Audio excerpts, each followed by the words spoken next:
직장을 간다 할지라도 주일날 쉬는지, 또 이런 것들, 봉사하는데 부족함이 없는가, 또 이런 것들도 봐야 되고, 우리가 가서 유흥오락도 마찬가지입니다. 만약에 우리가 경마장을 갔다, 정선 아리랑 정선 카지노를 갔다 그러면은 그게 합법이긴 합니다. 법에 걸리진 않지만 그거는 그리스도인으로서는 무엇을 해치게 되죠? 거룩성을 해치게 될 수 있기 때문에 노래방이라든지 이런 데를 우리가 꺼려 할 수밖에 없는 것입니다. 그래서 우리는 다니는 길목도 조심해야 돼요. 제가 이제 그저께 말씀을 준비하면서 이 거룩에 대해서 한번 쭉 이렇게 검색을 해보면서 이 거룩한 자의 삶에 대해서 쭉 다른 사람들은 도대체 어떤 생각을 하고 있는가 하면서 검색을 하는 중에 이 요가가 나왔어요. 요가. 요즘 요가가 아주 선풍적인 인기예요. 그래가지고 젊은이들은 요가 안 하는 사람이 없어요. 그래가지고 하다못해 지금 무슨 요가가 있냐? 크리스천 요가도 있어요. 이해가 가세요? 크리스찬 요가라 해서 교회 안에서 그 문화 프로그램 중에서 요가 프로그램이 있어요. 그거를 합니다. 그러니까 어떤 그 목사님이 나와서 그 요가에 대해서 이야기를 하더라고요. 이 요가를 힌두교의 어떤 그게 그 요가의 자세가 수만 가지 자세라네요. 그 자세 속에서 뭐 고양이 자세, 범 자세, 무슨 자세, 그 자세 속에서 이 인간이 윤회설, 즉 돌면서 뱀으로 태어났다, 개미로 태어났다, 호랑이로 태어났다, 개로 태어났다, 이런 것들에 대한 그 신접하는 그 동작이 바로 그 요가의 수없는 동작이랍니다. 근데 그걸 무슨 화식이냐? 건강적인 화를 시켜가지고 우리나라에 들어올 때는 그것을 힌두교라는 것은 벗어내버리고 운동에 좋고, 즉 건강에 좋고 몸을 유연하게 하며 정신적으로도 맑게 하는 이런 것으로 포장을 해서 들어와서 지금 얼마나 많은 예수 믿는 사람들도 요가를 하는 사람들이 얼마나 많은지 모릅니다.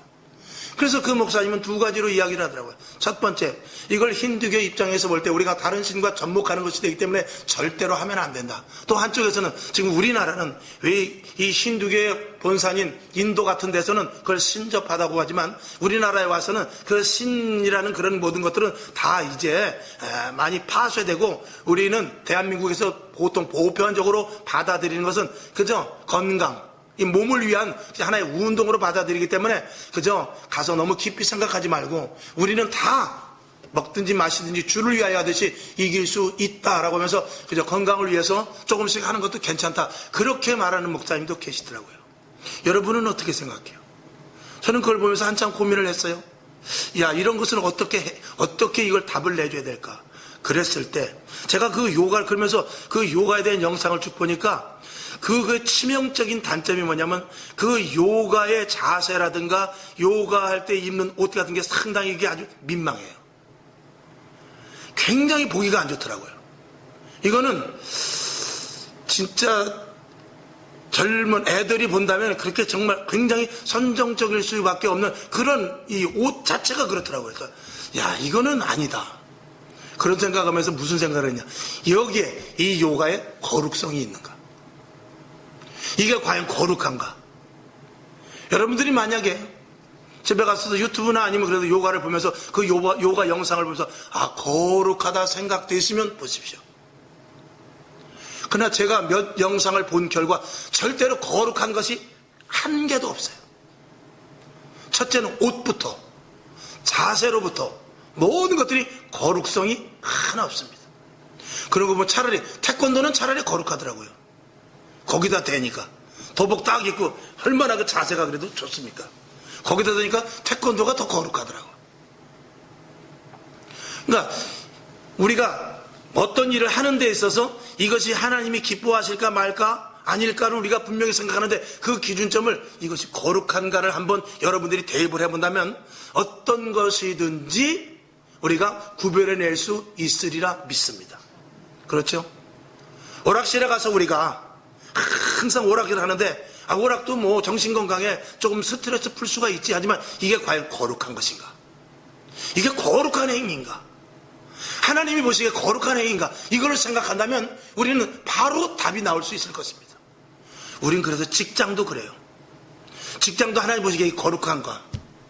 정말 땀을 흘리면서 애를 쓰면서 내가 그 땀 흘린 만큼의 소득을 얻으면서 이게 거룩한 것인가? 이런 모든 것들을 이 거룩성에 대비해 본다면, 그래가지고 물론 입지는 좁아지죠.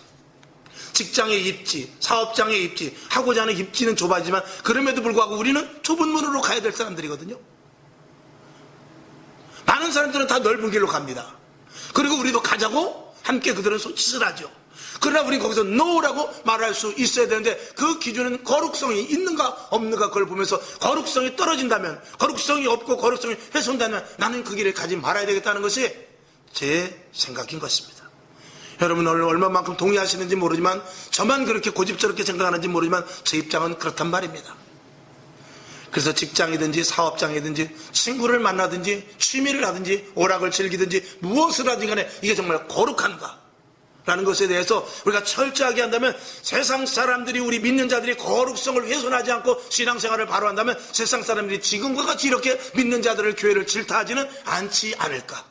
화평방송 구독, 좋아요 부탁드립니다. 감사합니다.